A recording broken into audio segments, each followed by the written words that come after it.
Ahí está, Vani, está compartido la imagen.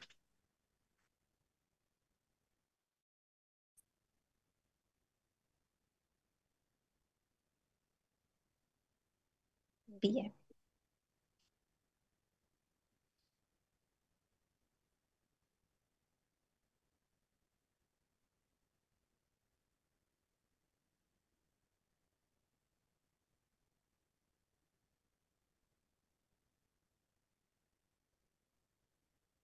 Ahí ya se ve, Doc, el power.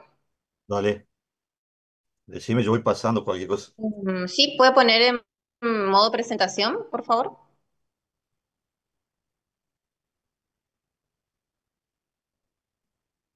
para que se vea completo.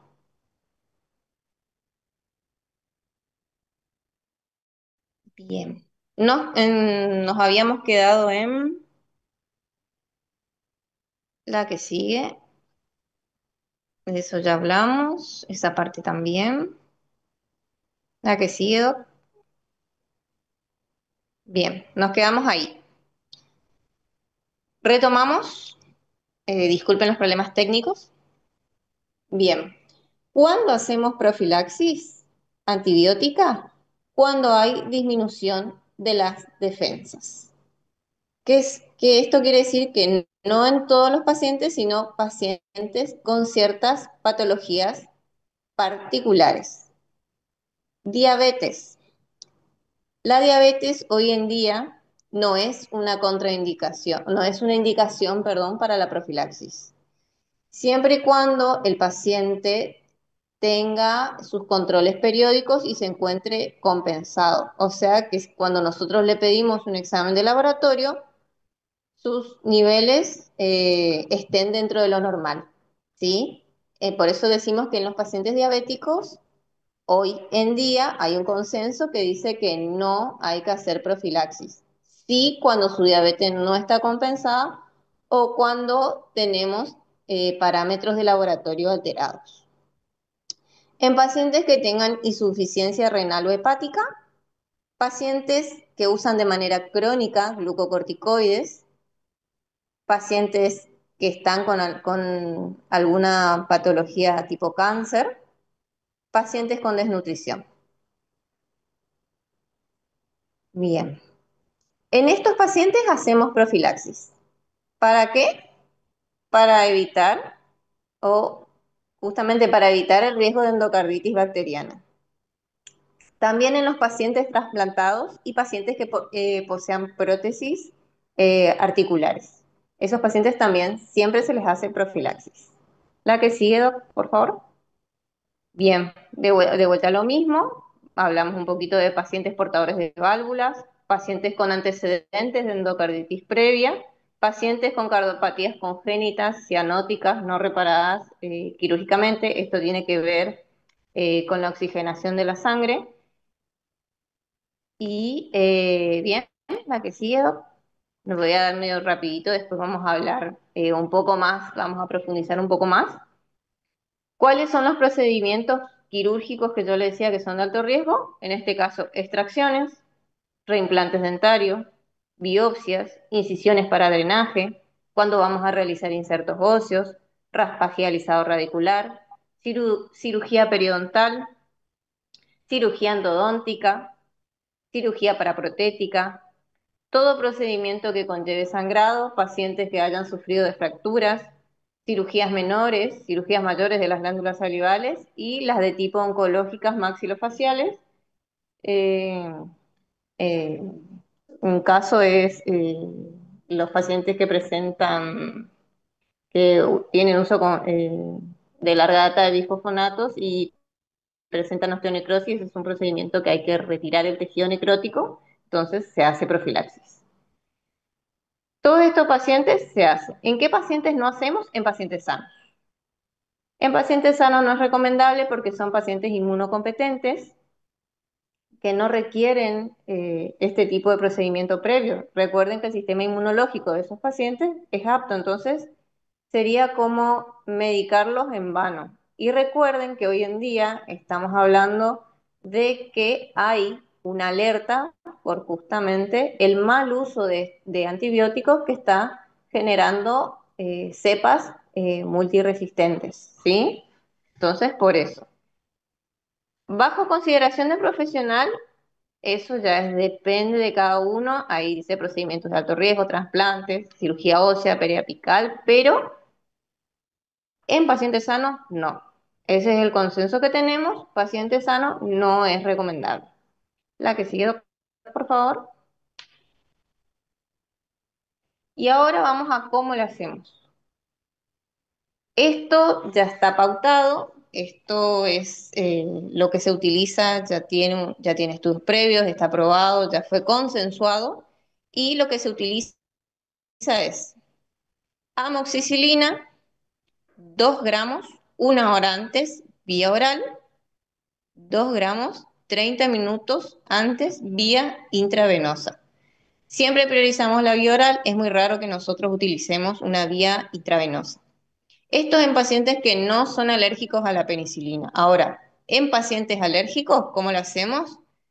Con clindamicina, 600 miligramos, o acitromicina, 500 miligramos. Ambos también 1 hora antes, vía oral, o media hora antes, vía intravenosa. Recuerden que estos son dosis altas, no son dosis de tratamiento. Siempre para profilaxis son dosis altas. La que sigue, por favor. Bueno, esto es de lo que hablamos un poquito, de lo que es la alerta que hay a nivel de resistencia. No están saliendo antibióticos, por eso es importante ser cautelosos y tener mucho criterio a la hora de medicar para estos procedimientos a los pacientes. La que sigue, Doc. Y como les comentaba, actualmente las recomendaciones de las sociedades científicas han restringido notablemente las indicaciones de profilaxis antibiótica e incluso han propuesto su desaparición. Esto se ve mucho en los pacientes diabéticos, que antes se le daba a todos, hoy en día está el consenso de que ya no. Bien, la que sigue, Doc. Y bueno, hay una diapo donde les dice que el uso excesivo e indebido de antibióticos supone un riesgo para todos. Tomar antibióticos cuando no se necesitan acelera la aparición de resistencia a estos medicamentos, que es una de las principales amenazas para la salud mundial. Pasa muchas veces que cuando nosotros vamos a hacer una cirugía de terceros, o por ahí a alguno le habrá pasado, le hacen una profilaxis, siendo que son pacientes sanos.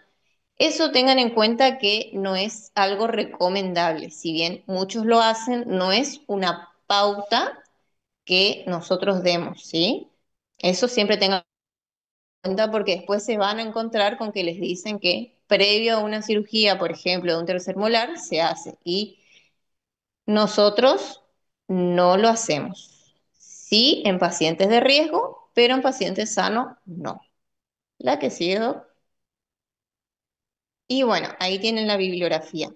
¿Alguna pregunta que quieran hacer con respecto a este tema? Creo que es cortito, es bastante entendible.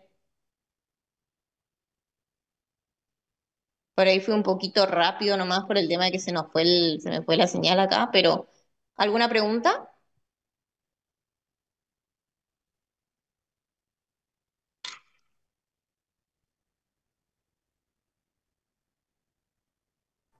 No, doctora. ¿Se entendió el tema? ¿Les quedó clarito?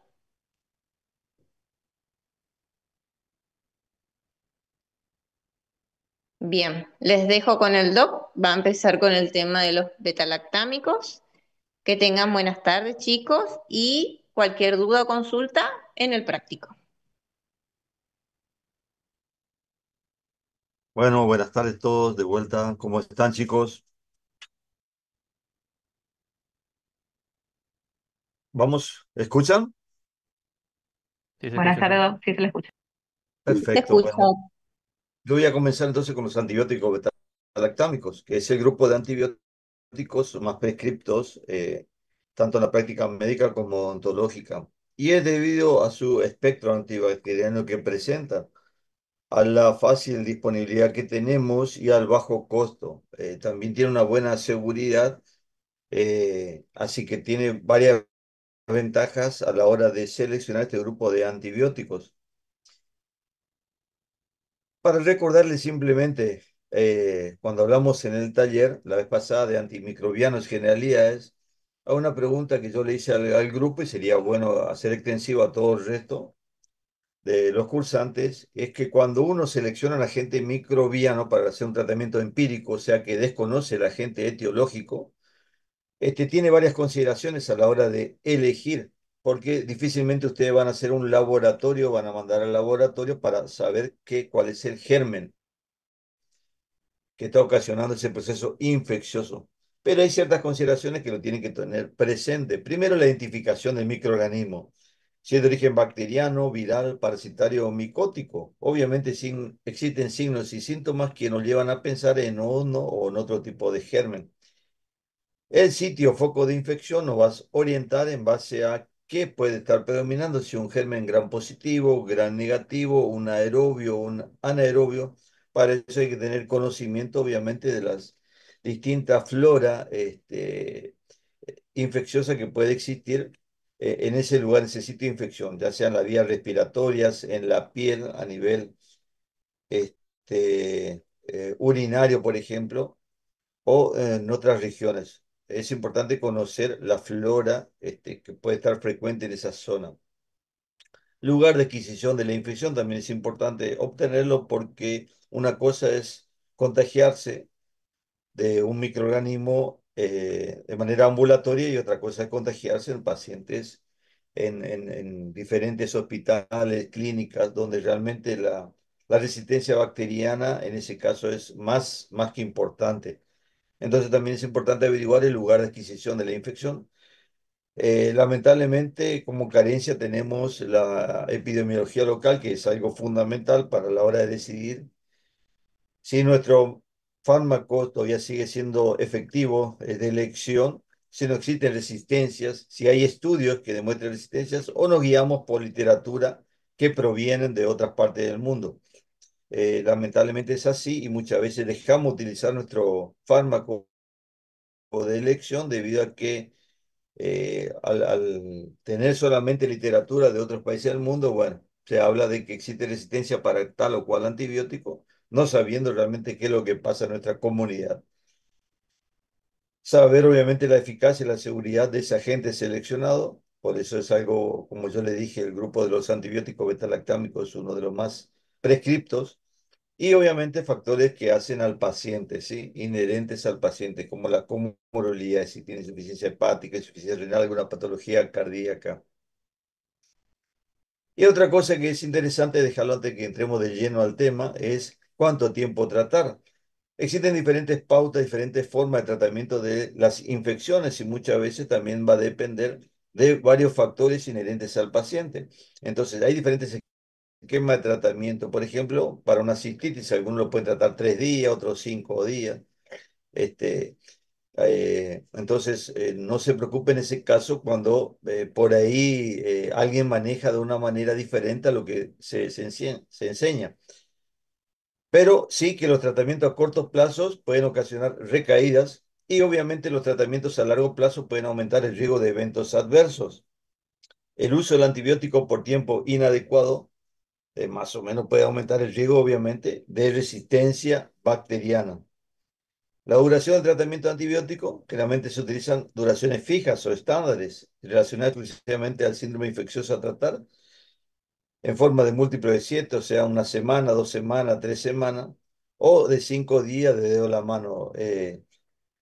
Entonces son tratamientos por ahí fáciles de recordar para que el paciente lo tengan en cuenta. Lamentablemente, en algunas ocasiones no se cumple ni un tratamiento de 5 días, debido a que el paciente ya a las 48 horas la mayoría de veces responde bien porque son patologías banales que tratamos y que entonces se deja de lado el cumplimiento de la duración del tratamiento.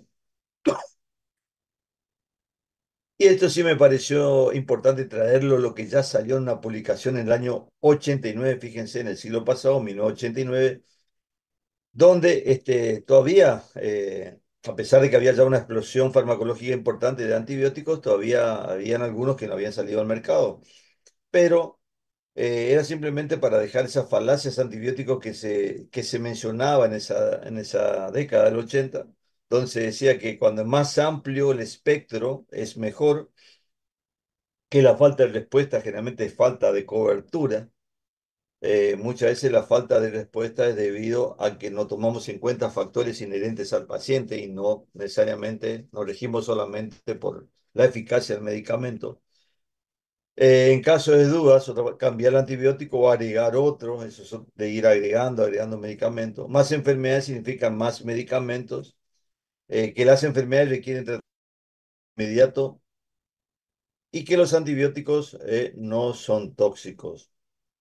Recuerden ustedes algo que es importante y que creo que también lo sale en mi grupo, importante que todos los recuerden, que cuando uno hace un tratamiento, independientemente del medicamento que utilice, todos tienen un techo terapéutico, ¿sí? Entonces, por más que yo le aumente la dosis de un determinado medicamento, tiene un techo en el cual ya la respuesta farmacológica a ese medicamento no va a ser superior. Pero lo que no tiene techo, y tómenlo bien en cuenta esto y recuérdenlo siempre, son los efectos adversos.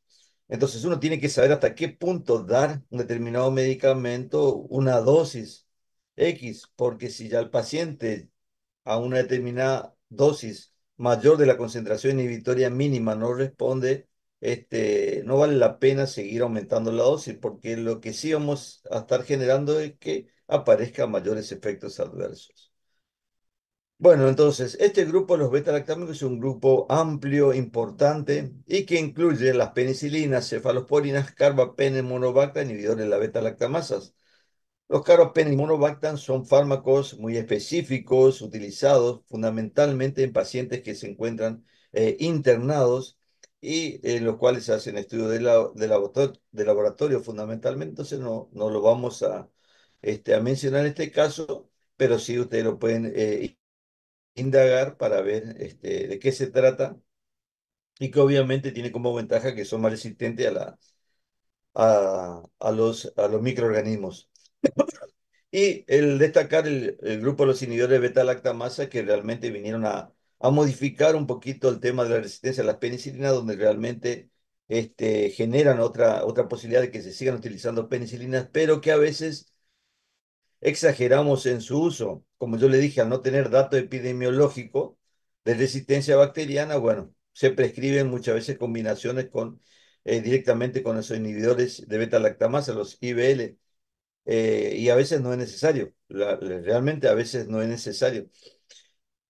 Entonces estamos malgastando por ahí esa combinación, estamos utilizando una combinación en situaciones que no son necesarias. Dentro de este grupo de penicilinas hay algunas particularidades que tienen que recordar ustedes y que hacen a la elección del medicamento. Primero que son agentes bactericidas. Creo que está bien claro lo que significa ser un agente bactericida. De elección, numerosas infecciones. Presentan concentraciones terapéuticas en orina y esto realmente es algo fundamental y tienen que tenerlo en cuenta cuando hablemos de antibióticos porque no todos los antibióticos tienen un gran metabolismo hepático. Ustedes recuerden que el metabolismo hepático es fundamental para facilitar la excreción de determinado medicamento, pero que en el caso de la penicilina muy pocos tienen un metabolismo importante, entonces generalmente se sigue existiendo actividad de ese antibiótico, entonces infecciones urinarias es un fármaco que tiene uso. Escasos efectos adversos, lo cual no significa que no recuerden ustedes y no estudien su efecto adverso grave. No es frecuente, pero tienen que tenerlo siempre presente a la hora de prescribir el medicamento. Y un costo más que relativamente bajo. Realmente ese es el medicamento más accesible. La otra ventaja que tiene, obviamente, que en los centros de salud de atención primaria uno lo puede encontrar. El grupo de las penicilinas. Nos mal acostumbramos a prescribir, a utilizar amoxicilina. eh, Así que las naturales o las primeras penicilinas prácticamente hoy en día es difícil que uno lo prescriba. Pero bueno, es importante que lo tengan presente. ¿Y cuáles son ellas? La penicilina G, las naturales, la cual también se llama penicilina, en sales sódicas o sales potásicas, y a esas penicilinas que se administran por vía parenteral, después se le hizo un agregado la procaína o la benzatínica, que hizo que sean penicilina de depósito. Entonces es importante que lo tengan presente ese tipo de medicamentos. La más utilizada en nuestra zona, la penicilina benzatínica, pero tiene la particularidad que se administra por vía intramuscular profunda, que es muy dolorosa, tiene que ser administrada por un especialista. Y su ventaja, obviamente, que puede durar tranquilamente en buenas concentraciones en sangre hasta casi un mes. Otro grupo de fármacos dentro de las penicilinas tenemos las ácido resistentes, que se crearon debido a que las otras no se podían administrar por vía oral, como la penicilina B o la fenoxietilpenicilina, la acidocilina. La penicilina B también, obviamente, de menor costo, pero a diferencia de la amoxicilina, que es nuestro fármaco más que ustedes lo conocen, el prototipo, tiene algunas desventajas. Cuando aparecieron las resistencias bacterianas, fundamentalmente de cocos y bacilos gram negativos y con enterococos, entonces se crearon las penicilinasas resistentes a estafilococos, como la oxacilina, cloxacilina, dicloxacilina, meticilina. Después aparecieron las de espectro ampliado, aminopenicilinas semisintéticas, donde apareció primero la ampicilina y un derivado de la misma, la amoxicilina. Entonces la amoxicilina se mejoró de la ampicilina debido a que posee mayor ventaja en cuanto a su absorción y en cuanto a su margen de utilización, o sea, su posología. Y hace que esa ampicilina también no sea muy utilizada. Antes se contaba con los dos, la amoxi y la ampicilina, pero prácticamente hoy lo que más se ve en la prescripción es la amoxicilina. Y obviamente en diferentes infecciones urinarias, vías respiratorias altas, sinusitis, otitis, infecciones del tracto respiratorio bajo también. Y cuando el paciente presente resistencia bacteriana, ahí, y esté demostrado obviamente, recién ahí tiene esa particularidad de combinarlo con los inhibidores de beta-lactamasa. Por último, tenemos el grupo de penicilina de espectro dirigido, como la carbenicilina, ticarcilina, piperacilina, que fundamentalmente contra microorganismos a nivel gastrointestinal, que es el espectro por ahí que se le escapa al resto de los grupos. Simplemente esto para mencionarles los diferentes grupos que actúan. La penicilina G, la moxilatecarcilina. Entonces, la penicilina G, las naturales, contra cocos gram positivos y gram negativos, bacilos gram positivos y anaerobios, pero no productores de beta-lactamasas. Le aclaro esto para que no exista ninguna duda en cuanto a que, si bien pueden actuar sobre anaerobios, por ahí los anaerobios son resistentes a este grupo antibiótico, entonces no es un fármaco de elección. El hecho de que un fármaco tenga un espectro contra esos microorganismos no significa que se lo utilice. Simplemente mencionamos cuál es su espectro. Lamentablemente, con la aparición de resistencia bacteriana, muchos de ellos dejaron de ser efectivos. Lo que sí tienen que ver después, hoy en día, cuáles son los fármacos de elección para esas diferentes situaciones. Lo que sí sigue siendo efectivo y no se discute es contra esa espiroqueta Treponema pallidum, agente etiológico de, eh, de la sífilis. Y obviamente el fármaco de elección es la penicilina G benzatínica, en dosis de 2.400.000 unidades internacionales. Es el agente indiscutido para el uso de ese tipo de esa espiroqueta. Y bueno, en la amoxicilina le agregamos bacilos gram negativos, otros gérmenes gram negativos como el Haemophilus influenza, Helicobacter pylori y algunas afecciones por salmonella y shigella. Y la de espectro dirigido, como yo le dije, enterobacterias, proteos, Klebsiella y pseudomonas. Los inhibidores de beta-lactamasas, ¿cuáles son? Ácido clavulánico, tazobactam y sulbactam. Estos indistintamente se asocian a diferentes fármacos, ya sea moxicilina, a la piperacilina, a la ampicilina. Entonces existen diferentes presentaciones comerciales con asociaciones a dosis fijas de estos medicamentos a las penicilinas. no aumentan el espectro. Recuerden eso, no aumentan el espectro. Lo único que hace es que esa penicilina que perdió su efecto farmacológico debido a la resistencia bacteriana todavía pueda ser utilizada. Tiene una farmacocinética similar a la penicilina, lo que hace que se puedan administrar conjuntamente. Lo que sí le agrega un poquito más de toxicidad y eso hay que tenerlo muy presente. Esa toxicidad se ve en importancia a nivel, por un lado, gastrointestinal,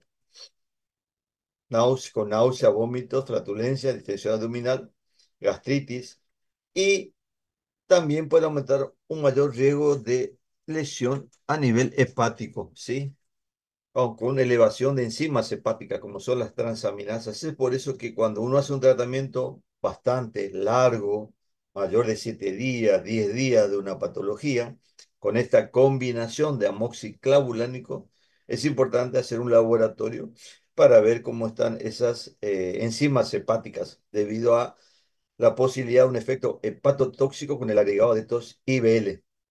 Entonces, como punto final de esta combinación debe realizarse de forma científica y racional en infecciones causadas por productores de beta-lactamasas. Son agentes de reserva, aunque hoy en día se prescribe como fármaco de elección, debido, como yo le dije, a estudios epidemiológicos de otra parte del mundo, no de nuestra zona, y obviamente son muy eficaces y muy específicas para determinados microorganismos. Algo de la farmacodinamia de las beta-lactámicos penicilinas es simplemente que se une de manera covalente a una proteína fijadora de penicilina, la membrana citoplasmática. De esa manera se inhibe la transpeptidación, inhibe la síntesis de la pared bacteriana, el pectiolicano, y así la célula muere. Por otro lado, se activan autolisinas que ayudan a la destrucción de la pared celular.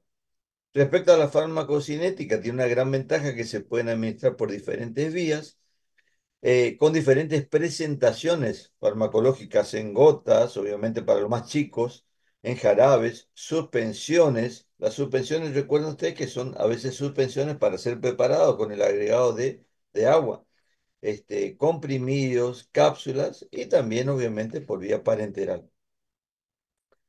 Un dato fundamental y que tienen que recordarlo es que todas interaccionan con los alimentos, excepto la amoxicilina, que realmente no tiene ningún tipo de interacción y que el paciente lo puede recibir con los alimentos. Respecto a la distribución, tiene una amplia distribución por toda parte del organismo, pero no atraviesa la barrera hematoencefálica. Entonces, situaciones como meningitis no son utilizados, salvo obviamente cuando exista un proceso inflamatorio importante que puedan pasar, pero en líneas generales no atraviesa, pero se distribuyen por todas partes. El metabolismo, como yo le dije, hepático es mínimo. Las que más se metabolizan son las de origen sintético, pero tienen muy poco metabolismo, lo cual hace que tengamos dosis terapéuticas importantes en las vías urinarias, que es fundamentalmente donde se eliminan, ya sea por filtración glomerular o secreción tubular activa. La resistencia bacteriana se da por diferentes situaciones. La más importante, como yo le dije, la formación de enzimas beta-lactamasas, pero puede haber también difícil acceso al sitio unión de las proteínas fijadoras de penicilina, modificación de ese sitio unión por inactivación de la beta-lactamasa y la presencia de una bomba de egreso. Los efectos adversos, si bien son más bien gastrointestinales, debido a que, como sucede con cualquier antibiótico que uno administra por vía oral, puede causar disbacteriosis, o sea, alterar la flora intestinal normal y de esa manera puede causar trastornos como diarrea, distensión abdominal, flatulencia. La hipersensibilidad es bastante eh, importante, pero no tan frecuente. Va en diferentes rangos, depende de la publicación, del trabajo, de donde se hizo, pero realmente son datos por ahí estadísticos que varía mucho ese estado de hipersensibilidad. Y la anafilaxia sí, también es muy bajo, de 0,05%, pero que es importante. Entonces, tener en cuenta que ese estado de anafilaxia le puede causar la muerte al paciente y es por eso que su contraindicación total y absoluta de este medicamento lo constituye la hipersensibilidad, antecedente de hipersensibilidad. Dentro de las indicaciones, tenemos un montón de indicaciones, dentro de ellas las que ustedes tienen que recordar, las infecciones dentoalveolares, infecciones de vías respiratorias superiores, inferiores, sífilis, infecciones de piel, vías urinarias, endocarditis, meningitis y profilaxis en pacientes esplenectomizados, o sea, que hayan perdido el bazo con Z y paciente con fiebre reumática. Quería también recordarles que debido a que es, como yo se les suelo decir, cuando el laboratorio pierde la posibilidad de seguir vendiendo un determinado medicamento que perdió, que con el tiempo perdió popularidad, bueno, ¿qué hace? Combinarlo y no, en este caso, como que no combinarlo con la amoxicilina. Entonces, lo combinan con todo tipo de medicamentos. Si uno tiene una afección respiratoria, ¿qué va a tener? De todo un poquito, de catarro, fiebre, un estado de debilidad, entonces le combinan con todo lo que ustedes puedan ocurrir, que son combinaciones totalmente irracionales. Acá hay algunos de ellos, ambroxol, butamirato, cloricinato de lisina, lo mismo que en algunos casos con AINES, con diferentes AINES, eh, lo cual es irracional debido a la duración del tratamiento, ¿sí? Eso tienen que recordar ustedes que no es lo mismo la duración de un tratamiento etiológico, que es en este caso cuando uno trata una determinada microorganismo, que un tratamiento sintomático que puede durar un día, 2 o 3 días. Pero bueno, eso es lo que tenemos en nuestro mercado farmacológico y tienen que aprender a diferenciar, ¿sí? Eh, Lamentablemente está en nuestro mercado y muchas veces se prescriben esas combinaciones irracionales. Como conclusión de las penicilinas, podemos decir que son agentes muy utilizados de primera elección en numerosas infecciones, presentan escasos adversos de costo relativamente bajo. Entonces, es importante tenerlo presente para hacer un uso racional del medicamento. En los talleres vamos a ir viendo la dosis de los medicamentos y ustedes recuerden que existen varias dosis y una cosa es una dosis pediátrica, otra cosa es una dosis para adultos. Pero en líneas generales creo que la mayoría sabe que una dosis media, general, dosis estándar, por decirlo de alguna manera, de 500 miligramos cada 8 horas, que ya lo vamos a ver, lo vamos a analizar bien en los talleres. Las cefalosporinas, el otro grupo farmacológico, que a diferencia de las penicilinas tienen algunas ventajas y desventajas. Y a la hora de selección constituyen todavía fármacos alternativos, ¿sí? Entonces difícilmente se prescriba de manera inicial una cefalosporina. Son agentes bactericidas, pertenecen, como ustedes saben bien, al grupo beta-lactámicos, tienen escasos efectos adversos y un costo más elevado a las penicilinas. Lo que quiero destacar y rescatar en este caso de la resistencia bacteriana es que muchas veces cuando se produce ese mecanismo de resistencia que son enzimas beta-lactamasas, generalmente se producen contra el grupo de las penicilinas y las cefalosporinas por ahí escapan a eso. Entonces es importante tenerlo presente. Entonces, si el paciente presenta resistencia bacteriana, uno está utilizando un antibiótico, una penicilina, las cefalosporinas por ahí pueden ser utilizados como opción, ¿sí? Como opción a este grupo, porque son específicas, ¿eh? Son penicilinasas o cefalosporinasas, ese tipo de enzimas productores de resistencia. Las pseudomonas, por ejemplo, los Staphylococcus aureus son los que más pueden generar ese tipo de resistencia y que es muy importante. Y bueno, como dijimos también, otros tipos de resistencia que también hay que tenerlo presente a la hora de seleccionar el medicamento. A diferencia de las penicilinas, en este caso se dividen en generaciones, ¿sí? 5 generaciones que coinciden con la etapa en que fueron apareciendo. La década del 60, 70, 80, 90 en el 2000. Entonces acá tenemos cefalosporina de primera generación, de segunda generación, de tercera generación y de quinta generación. Acá hay algunos nombres, ¿sí? Eh, Ténganlo presente, pero no son, como le dije, son opcionales, obviamente, pero simplemente es para que ustedes lo tengan presente para saber, bueno, ¿y este qué es? ¿A qué grupo pertenece? Para no cometer el error por ahí que cuando se hacen combinaciones de fármacos de no dar dos del mismo grupo, por ejemplo. Entonces, en lo de primera generación lo podemos separar en lo que sean por vía oral, como la cefalexina, ¿sí? Y vía parenteral como la cefalotina o cefazolina. De segunda generación, como es el cefaclor, la cefuroxima.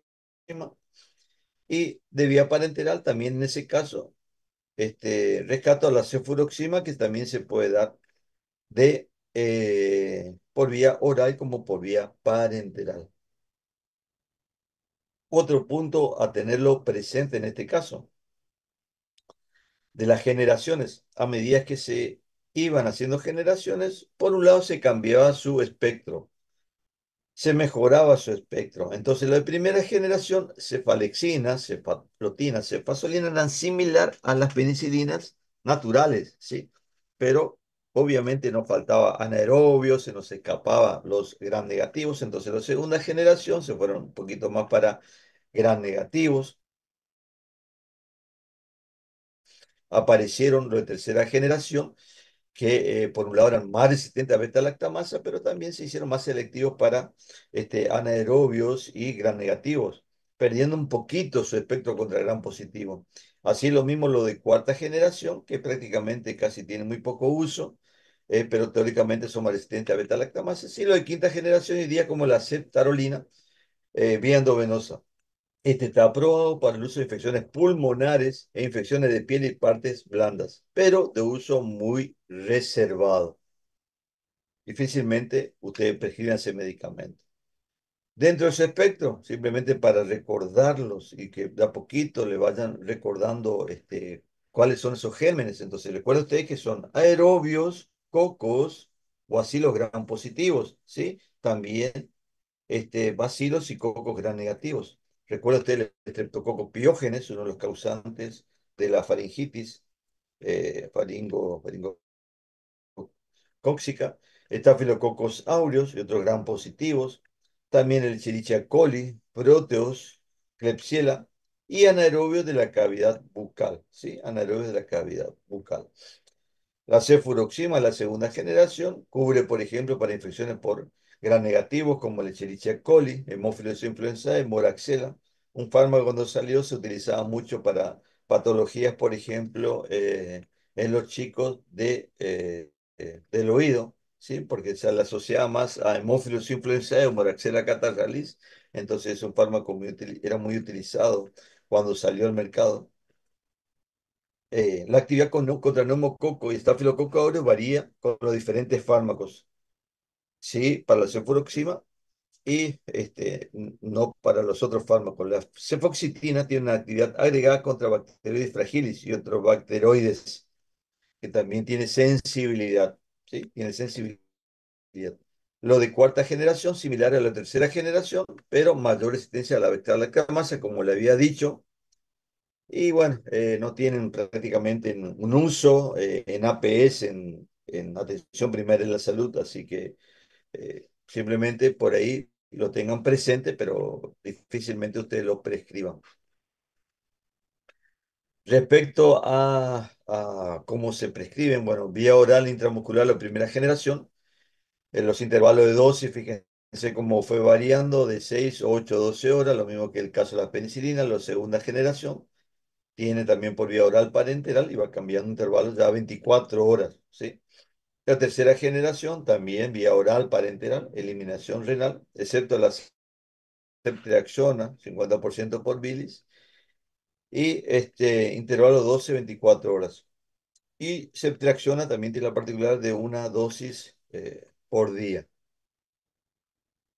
Usos clínicos, infecciones de las vías respiratorias altas, infecciones de piel, infecciones de las vías urinarias. No utilizar, obviamente, en infecciones graves de primera generación. La cefazolina se utiliza, por ejemplo, como profilaxis quirúrgica en pacientes que van a recibir algún tratamiento, alguna cirugía cardíaca, por ejemplo. Los de segunda generación más activos contra E. coli, Haemophilus influenzae, Bromaxella catarrhalis, como le dije. Los de tercera generación para anaerobios, ¿sí? Anaerobios, infecciones graves por gérmenes resistentes, infecciones meningitis por neumococo, meningococo, ¿sí? Indicadas en neutropénicos también febriles, en aquellos pacientes que tienen bajas sus defensas. Y la ceftriaxona para la otra enfermedad de transmisión sexual, como es la Neisseria gonorrea, la gonorrea. Lo de cuarta prácticamente es lo mismo que la tercera, no vinieron a modificar mucho su espectro de acción. Es un poquito más tóxica que la penicilina, tiene más efectos adversos. La diarrea es el más importante, obviamente el más frecuente. Se le agrega en este caso nefrotoxicidad y que la nefrotoxicidad obviamente puede incrementarse en pacientes que tienen alteración o algún grado de insuficiencia renal, como así también con otros fármacos nefrotóxicos. Y por mencionarle uno de ellos, que son fármacos nefrotóxicos, para que ustedes lo vayan incorporando a poquito en su cabeza y lo tengan presente, son los AINES. Los AINES son fármacos nefrotóxicos. Entonces, si el paciente está recibiendo un AINE, un derivado de los analgésicos antipiréticos antiinflamatorios no esteroides, diclofenac, ibuprofeno, cualquiera de ellos, ketorolac, esa nefrotoxicidad se ve incrementada con el uso de las cefalosporinas. Hipersensibilidad cruzada con las penicilinas, ¿sí? Entre beta-lactámicos. Es por eso si el paciente que recibió penicilina presentó un cierto grado de hipersensibilidad, esto da hipersensibilidad cruzada con el grupo de la cefalosporina, así que lo mejor es evitarlo. Enfermedad del suero es otra patología. Pseudolitiasis biliar, generalmente se da con la ceftriaxona, debido a que se elimina el 50% por la bilis, alterando la calidad de la bilis, pudiendo asociarse a imágenes ecográficas que confundan a litiasis biliar. Y la de amplio espectro, obviamente asociada a severas alteraciones de la ecología bacteriana, generando cepas resistentes. Dentro de las interacciones destacables, aminoglucósidos, otro grupo de antibióticos, que en este caso también son nefrotóxicos con la cefalosporina. Con la penicilina no se debe mezclar en el mismo preparado cuando uno administra por vía parenteral. Los anticonceptivos orales, como muchos antibióticos, debido a que altera la flora intestinal normal, que interviene en el metabolismo propio de los anticonceptivos orales, con la furosemida, que también es nefrotóxico, la warfarina, que es un anticoagulante oral, y que puede aumentar su efecto farmacológico. En ontología, y esto es importante y muy destacable que lo tengan presente, obviamente que algo fundamental es que una adecuada higiene oral disminuye las infecciones odontogénicas, especialmente en la enfermedad periodontal, que se ha vinculado con el desarrollo de enfermedades cardiovasculares. O sea, su función fundamental es esto justamente, la prevención a través de la higiene. El tratamiento de infecciones odontogénicas tiene como finalidad evitar la extensión local, reducir el inóculo bacteriano y prevenir las complicaciones derivadas de la diseminación hematógena. Entonces, es raro las veces que uno tenga que prescribir un antibiótico. Generalmente son afecciones banales que se curan con una buena tratamiento mecánico o ontológico y no necesitan antibiótico. Pero bueno, la mayoría de las veces se prescriben antibióticos. Existen ciertas consideraciones que uno tiene que tener para ver la gravedad del cuadro, ¿sí? Entonces, eso es importante siempre tenerlo presente. si es grave o no es grave esa situación clínica que amerite que uno prescriba o no un antibiótico. La mayoría de las patologías dentales pueden tratarse con éxito eliminando la infección mediante una exodoncia, una endodoncia, una incisión, drenaje quirúrgico de un absceso, tratamiento periodontal, curetaje y observación sin necesidad de antibióticos. No fumar y una buena higiene bucal son la base de la prevención de la patología dental. Así que fíjense cuando van a prescribir un antibiótico, cuáles son las verdaderas situaciones en las cuales deben prescribir un antibiótico, se debe elegir el medicamento más eficaz y seguro, pero también se tiene que tener en cuenta el antecedente del paciente, ¿sí? Los antecedentes del paciente, su estado general del paciente. Muchas veces responden a las 48 72 horas sin antibiótico el paciente. Y bueno, eso es todo. Y la próxima clase continuamos con otro grupo de antibióticos.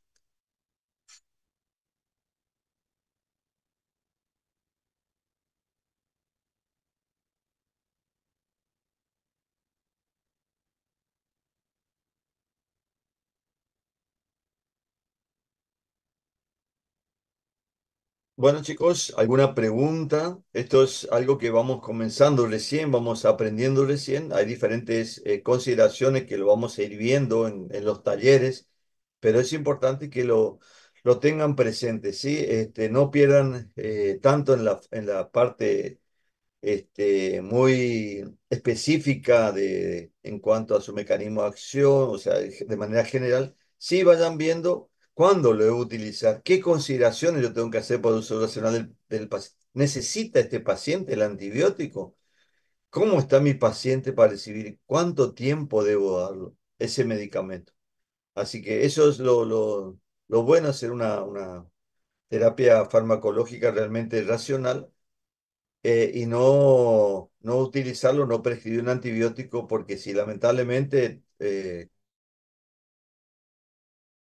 el diagnóstico, ya empezamos a tratar patologías virales que no tienen nada que ver y ya empezamos a utilizar este grupo de fármacos que son muy importantes. Así que, bueno, si hay alguna pregunta, chicos, o si no, continuamos la semana que viene con la otra clase. Hola, profe. ¿Este teórico va a entrar también en el parcial? En el segundo parcial. Gracias, profe. Exacto. Adiós. El primer parcial es todo farmacología general. No se olviden ustedes, farmacovigilancia, farmacocinética, dinamia, todo eso.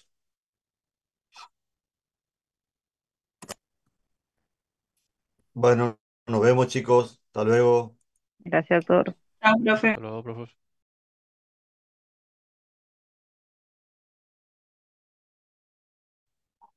Cari.